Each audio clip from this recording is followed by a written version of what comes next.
Mes chers collègues, l'ordre du jour appelle la discussion de la proposition de loi visant à renforcer l'indépendance des médias et à mieux protéger les journalistes, présentée par Madame Sylvie Robert et plusieurs de ses collègues. Dans la discussion générale, la parole est à présent à Madame la présidente Sylvie Robert, auteure de la proposition de loi et rapporteure de la commission de la culture, de l'éducation, de la communication et du sport. Pour 20 minutes. Madame.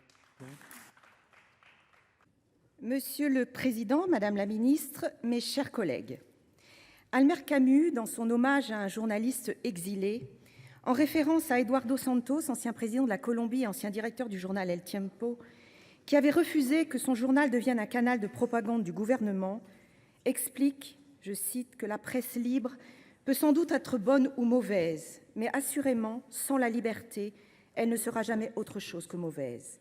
Il poursuit: avec la liberté de la presse, les peuples ne sont pas sûrs d'aller vers la justice et la paix, mais sans elle, ils sont sûrs de ne pas y aller, car il n'est fait justice au peuple que lorsqu'on reconnaît leurs droits, et il n'y a pas de droit sans expression de ce droit. Il est donc une constante dans l'histoire. Une presse libre a toujours suscité l'inquiétude des pouvoirs, singulièrement des pouvoirs autoritaires. La France, pays politique par essence, n'échappe pas à cette règle. Elle entretient une relation longue, passionnée, parfois tumultueuse avec la presse et avec les médias. Ainsi, le premier consul Napoléon Bonaparte rétablit la censure dès sa désignation le 17 janvier 1800. De même, la première ordonnance de Saint-Cloud, signée par Charles X en 1830, suspend la liberté de la presse pour une période indéfinie, cause directe de sa chute. C'est, je crois, l'un des honneurs de notre République d'avoir adopté la loi du 30 juillet 1881 sur la liberté de la presse, jamais remise en cause depuis cette date et au contraire, consolidée, constamment adaptée aux enjeux modernes. Pour le dire très simplement, la liberté de la presse est toujours un combat. Elle n'est jamais acquise et leurs premiers serviteurs, les journalistes, paient parfois un lourd tribut au nom de cette liberté. Aujourd'hui, il me semble que nous sommes parvenus à un moment charnière où nous avons à la fois suffisamment de recul pour jauger la situation des médias et de l'information grâce aux nombreux travaux conduits ces dernières années, mais aussi l'obligation d'agir dans les pas de l'Union européenne qui a parfaitement intégré que la liberté, l'indépendance et la préservation des médias étaient une question majeure, hautement sensible et vitale pour nos démocraties. Alors pourquoi ? Parce que nos démocraties sont clairement dans une zone de turbulence, secouées par la prolifération de la désinformation qui mine littéralement notre débat public et qui nécessite urgemment que l'éducation aux médias soit érigée, je le dis toujours, au rang de grande cause nationale. Secouée aussi par les campagnes d'ingérence étrangère qui instrumentalisent l'information et jouent sur l'effet réseau des plateformes pour nous déstabiliser.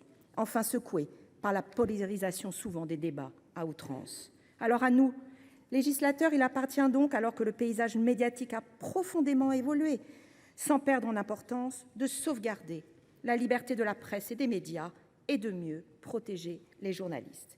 Tel est l'objet de la proposition de loi que j'ai l'honneur de défendre devant vous aujourd'hui et que mon groupe, que je remercie, a choisi d'inscrire à l'orée de notre session ordinaire. Je ne prétends bien entendu pas résoudre en quelques articles un sujet virtuellement inépuisable et qui met littéralement en jeu notre combat et notre contrat social. Nous cherchons cependant avec ce texte à tirer quelques enseignements des nombreux travaux que le Sénat, mais également l'Assemblée nationale ont consacrés aux médias. Alors pourquoi cette discussion est-elle importante ? Et pourquoi est-elle importante aujourd'hui ? On m'a beaucoup objecté que ce texte n'arrivait pas en bon moment.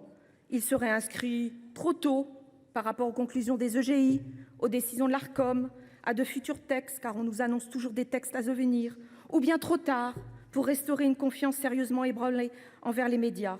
J'entends ces arguments. Et pourtant, il me semble que la situation appelle l'urgence et d'urgence à la réflexion et plus encore à des mesures. Le constat est en effet implacable. Dans nos sociétés, la presse et les médias traditionnels souffrent et menacent pour certains de s'effondrer, comme le souligne chaque année notre rapporteur pour avis, notre collègue Michel Laugier. Or, une presse qui s'effondre entraîne avec elle la possibilité d'un débat public qui, pour être passionné, doit demeurer serein et reposer sur des faits. Nous en avons des exemples sur les deux rives de l'Atlantique. Ce que je qualifierais de conversation publique est maintenant dominé par le fracas des déclarations péremptoires, des fausses informations, des ingérences étrangères hostiles. Et je vous renvoie à ce propos au travail que je qualifie parfois d'angoissant, que j'ai pu suivre de la commission d'enquête que nous avons menée sur le sujet. Alors quelles en sont les causes? Elles sont multiples. La multiplication des supports d'information qui a contribué à la dilution des sources fiables, perdues au milieu d'un flot ininterrompu de faits non vérifiés et de propos haineux. Le modèle économique des médias en général, de la presse écrite en particulier, qui souffre énormément de la captation des ressources publicitaires par les grands acteurs du numérique. Et enfin, la segmentation toujours plus poussée des publics aboutit non pas à des médias partagés entre nous, mais à chacun son média, nous enfermant parfois dans des bulles de filtres. Les défis sont donc nombreux. Ils sont protéiformes, à tel point qu'on pourrait être tenté de baisser les bras. Ce que traduit ma proposition de loi, c'est le refus de l'abandon. Ce n'est pas parce que c'est difficile qu'il ne faut rien faire, au contraire. Alors le texte que nous examinons cherche à esquisser certaines solutions à certains problèmes identifiés de longue date. Les 3 premiers articles traitent de la régulation dans le secteur audiovisuel. La loi de 86 offre un cadre et beaucoup le trouvent suffisant. Je profite cependant de l'occasion pour réaffirmer la nécessité de réformer en profondeur cette loi qui date d'une époque où il n'y avait que 5 chaînes de télévision. Le rafistolage auquel nous nous livrons chaque année pour la compléter ne suffit pas en 2024 avec des dizaines de fréquences et le développement du numérique. Plus modeste, nos ambitions ont été de prendre en compte et d'inscrire dans la loi, à l'article 1er, la jurisprudence du Conseil d'État du 13 février 2024 qui a contraint l'Arcom à faire évoluer ses pratiques. L'article 2 cherche à offrir de nouveaux outils aux régulateurs pour réagir plus vite en cas d'atteinte grave et manifeste à la vie démocratique de la nation. L'article 3 s'intéresse au comité d'éthique et de déontologie issu de la loi dite Bloch de 2016. Il faut faire de ces instruments un levier efficace pour améliorer non seulement l'éthique, mais également la confiance en l'information livrée par les médias. L'article 4 partage ce même impératif. Il vise à améliorer la visibilité et le contenu des chartes de déontologie dans la presse écrite. Je ne m'étendrai pas sur l'article 5, qui relève de la compétence de la commission des lois. Je veux cependant adresser mes remerciements sincères à notre collègue rapporteure, Lauriane Josande, qui a adopté une approche très constructive.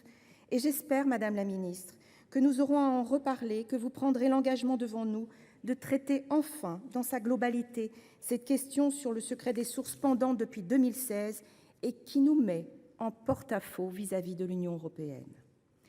L'article 6 instaure un droit d'agrément des rédactions sur le choix de leur directeur. Je n'ignore pas que cette disposition a suscité et suscite encore le débat. Et j'entends les arguments des uns et des autres avancés durant nos auditions et en commission. Je tiens à dire qu'il ne s'agit en aucun cas, ni de ma part, ni de celle des journalistes qui le réclament, d'une marque de défiance envers les propriétaires des titres. Une entreprise de presse sera d'autant plus performante qu'il régnera de la confiance entre les parties prenantes. Et je crois vraiment que cette piste mérite d'être étudiée. Enfin, l'article 7 traite des droits voisins des éditeurs et des agences de presse, un sujet cher au cœur de notre ancien collègue David Assouline, que je salue très chaleureusement pour son engagement depuis jamais démenti en faveur d'une presse libre et indépendante. Les négociations n'ont en effet progressé qu'à coup d'injonctions et d'amendes colossales de l'autorité de la concurrence. 750 millions d'euros quand même.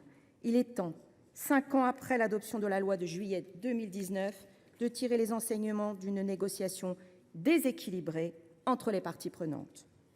Voici, mes chers collègues, le contenu initial de notre proposition de loi. Alors, j'ai été désignée rapporteure par la commission et j'ai cherché à mener un travail approfondi sur le texte. Nous avons dû, vous le savez, pour des raisons de calendrier, examiner cette proposition de loi en un peu plus d'une semaine. Je voulais remercier les collègues qui se sont associés aux 16 auditions que nous avons menées la semaine dernière, tambour battant. C'est vrai que ce faible temps a malgré tout donné l'opportunité aux parties prenantes de faire valoir leur point de vue et leurs préoccupations. J'ai donc pu évoluer dans mes fonctions de rapporteur sur plusieurs points et je pense améliorer la proposition de loi. Sur l'article 1er, nous avons adopté un amendement de réécriture plus fidèle à l'arrêt du Conseil d'État du 13 février 2024 en mentionnant notamment de manière explicite, et je le dis ici devant vous, la liberté éditoriale dont doivent bénéficier les chaînes de télévision. Je crois que nous sommes parvenus à un point d'équilibre qui a le grand mérite de bien souligner qu'il appartient au législateur, à lui, de fixer l'interprétation de la loi.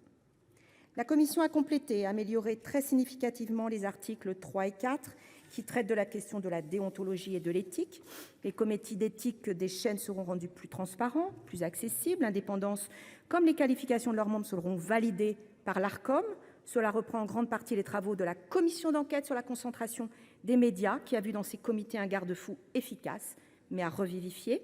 Nous avons également assuré une meilleure diffusion des chartes de déontologie, suite de la loi Bloch de 2016.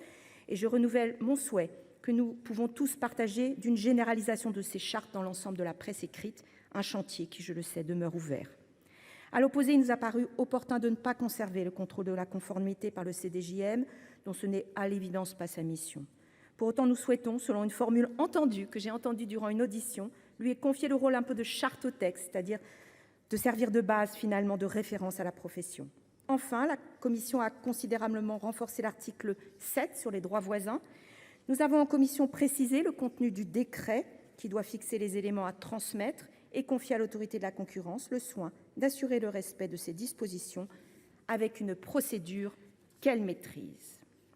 Alors, Madame la Ministre, mes chers collègues, l'ambition ne manque pas à ce texte. J'insiste sur la nécessité dans laquelle nous sommes d'agir, et d'agir vite, car le temps médiatique est infiniment bref et chaque jour, les médias ploient un peu plus avec eux le débat démocratique. Il en va, je crois, de notre responsabilité à tous ici dans cet hémicycle. Alors, Madame la Ministre, vous aurez l'occasion durant notre discussion peut-être de prendre des positions, peut-être, je le souhaite, des engagements devant notre Assemblée. Soyez certaine que je les entendrai, que nous les attendons et que ici, je crois, avec grande exigence sur tous les bancs, nous serons au rendez-vous. Je vous remercie de votre attention.